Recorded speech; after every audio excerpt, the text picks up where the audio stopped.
নমস্কার বন্ধুরা, আশা করি সকলেই ভালো রয়েছেন।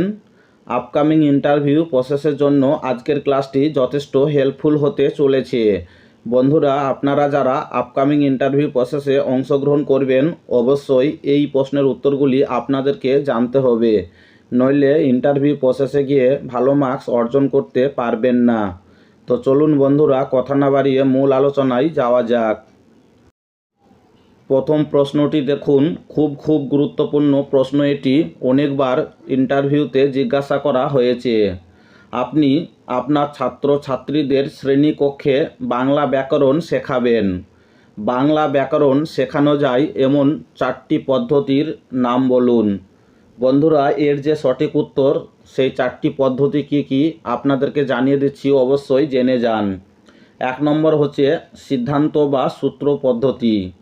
2 নম্বর হচ্ছে ব্যাকরণ পাঠ্যপুস্তক পদ্ধতি এবং 3 নম্বর হচ্ছে অবরোহী পদ্ধতি, যেটাকে বলা হয় ডিডাকটিক মেথড, এবং 4 নম্বর হচ্ছে আরোহী পদ্ধতি, যেটিকে বলা হয় ইনডিডাকটিভ মেথড। বন্ধুরা, এই 4টি পদ্ধতি অবশ্যই আপনারা জেনে যাবেন। পরের প্রশ্নটি দেখুন, খুব গুরুত্বপূর্ণ প্রশ্ন এটি, বহুবার ইন্টারভিউতে জিজ্ঞাসা করা হয়েছে। ব্যাকরণ শেখানোর ক্ষেত্রে যে 2টি পদ্ধতি রয়েছে, ইনডিডাকটিভ এবং ডিডাকটিক মেথড, আপনি এদের মধ্যে 4টি পার্থক্য বলুন। বন্ধুরা, অবশ্যই আপনাদেরকে 4টি পার্থক্য জেনে যেতে হবে। আরোহী এবং অবরোহী পদ্ধতির মধ্যে 4টি পার্থক্য হলো যে আরোহী পদ্ধতিতে বিশেষ থেকে সাধারণের দিকে যাওয়া যায় এবং অবরোহী পদ্ধতিতে সাধারণ থেকে বিশেষের দিকে যাওয়া যায়। বন্ধুরা, অনেক ক্ষেত্রে এই 2টি কথা উল্টে যায়। মনে রাখবেন যে কয়েকটি বিশেষ ঘটনা থেকেই যখন আমরা কোনো একটা সাধারণের দিকে যাই, অর্থাৎ সাধারণভাবে কোনো সিদ্ধান্ত নিই, তখন সেটি হচ্ছে আরোহী পদ্ধতি বা ইনডিডাকটিভ মেথড। এবং যখন আমরা কোনো বিষয়ে সরাসরি সেই বিষয় থেকে তারপরে আমরা উদাহরণের দিকে যাওয়ার চেষ্টা করি, সেটি হচ্ছে ডিডাকটিক মেথড বা অবরোহী পদ্ধতি। 2 নম্বর হচ্ছে যে শিশু ও কিশোর ছাত্রছাত্রীদের পক্ষে আরোহী পদ্ধতি খুবই উপযোগী পদ্ধতি এবং অবরোহী পদ্ধতি হচ্ছে উন্নত শ্রেণীর পক্ষে উপযোগী। বন্ধুরা, একটি কথা মাথায় রাখবেন যে অবরোহী পদ্ধতিতে কিন্তু সূত্র থেকে উদাহরণের দিকে যাওয়া যায়। প্রথমে সূত্রগুলি ছাত্রছাত্রীদের বলে দেওয়া হয়, তারপরে সূত্র থেকে উদাহরণের দিকে যেতে হয়। তাই এটি অপেক্ষাকৃত কম সময়ের প্রয়োজন। প্রথমেই আমরা সরাসরি সূত্রতে ঢুকে যেতে পারি, কিন্তু আরোহী পদ্ধতিতে এরকম কোনো সিস্টেম নেই। তারপরে মনে রাখবেন যে আরোহী পদ্ধতিতে অবশ্যই অধিক সময় সাপেক্ষ এবং অবরোহী পদ্ধতিতে অপেক্ষাকৃত কম সময়ের প্রয়োজন হয়। আরেকটি হচ্ছে যে ব্যাকরণ পাঠকে আকর্ষণীয় করে তোলে আরোহী পদ্ধতি। যদি আমরা ছাত্রছাত্রীদের আরোহী পদ্ধতিতে জ্ঞানদান করি বা বাংলা ব্যাকরণ শেখাই, তাহলে কিন্তু ছাত্রছাত্রীরা খুব আনন্দ করে মজা পায় এবং অবরোহী পদ্ধতিতে ব্যাকরণ পাঠকে নিষ্প্রাণ ও আনন্দহীন করে তোলে। বন্ধুরা, এই 4টি পার্থক্য অবশ্যই আপনারা ভালো করে শিখে যাবেন।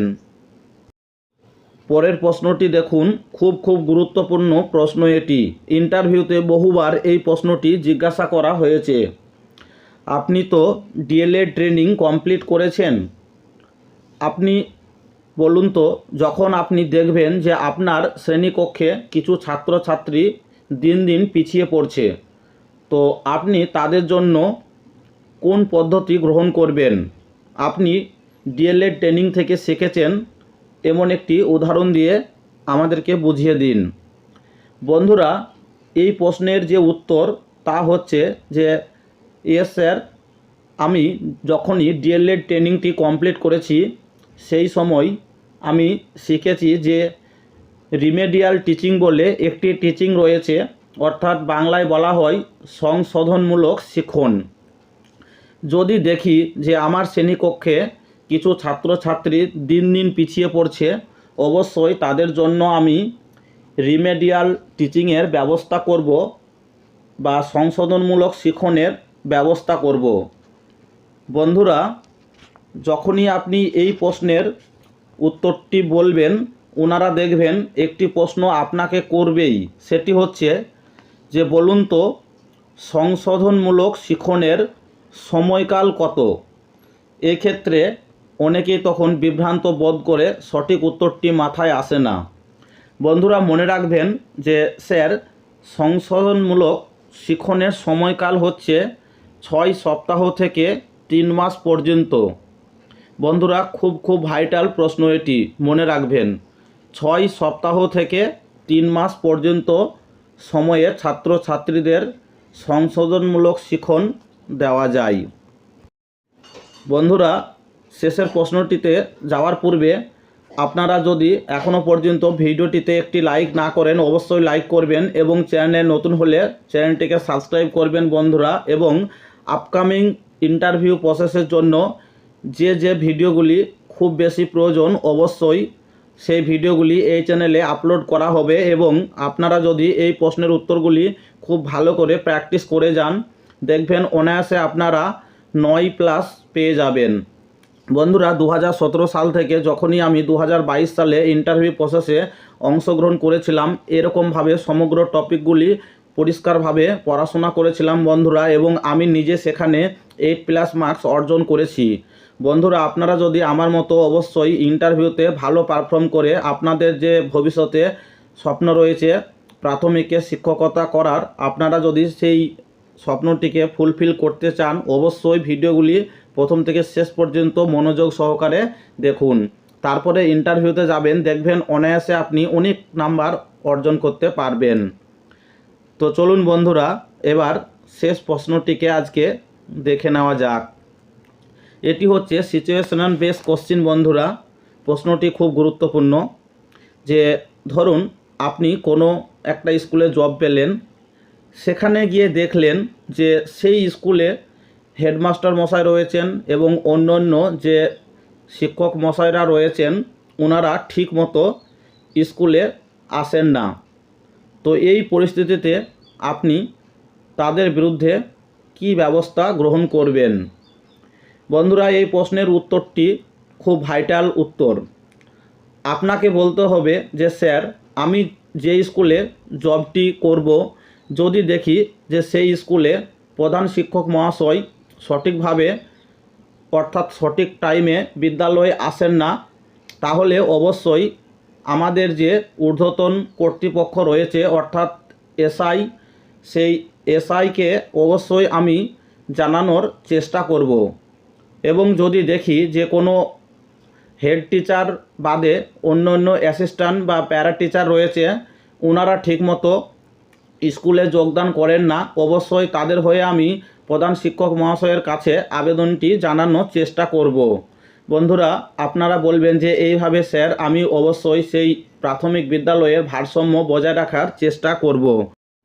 তো বন্ধুরা, আজকের ভিডিওটিতে গুরুত্বপূর্ণ 4টি প্রশ্নের উত্তর নিয়ে আলোচনা করা হলো। আপনারা যারা বারবার জানতে চাইছিলেন পূর্বের ভিডিওতে কমেন্ট করে যে দাদা ডিএলএড সিলেবাস থেকে কী ধরনের প্রশ্ন ইন্টারভিউতে জিজ্ঞাসা করা হয়, তো বন্ধুরা আপনাদেরকে জানিয়ে রাখি, এই টাইপের প্রশ্নের উত্তরগুলি অবশ্যই ডিএলএড সিলেবাস থেকে বারবার ইন্টারভিউতে জিজ্ঞাসা করা হয়। আপনাদেরকে এই টাইপের প্রশ্নের উত্তরগুলি অবশ্যই জেনে যেতে হবে। তবে বন্ধুরা, আপনারা এই চ্যানেলটিকে ফলো রাখুন, দেখবেন আপনাদের সমগ্র প্রশ্নের যে উত্তর অবশ্যই আশা করা যাচ্ছে এই চ্যানেল থেকে আপনারা পেয়ে যাবেন। দেখা হচ্ছে একটি পরবর্তী ভিডিওতে বন্ধুরা, ততক্ষণ পর্যন্ত অবশ্যই সকলেই সুস্থ থাকবেন।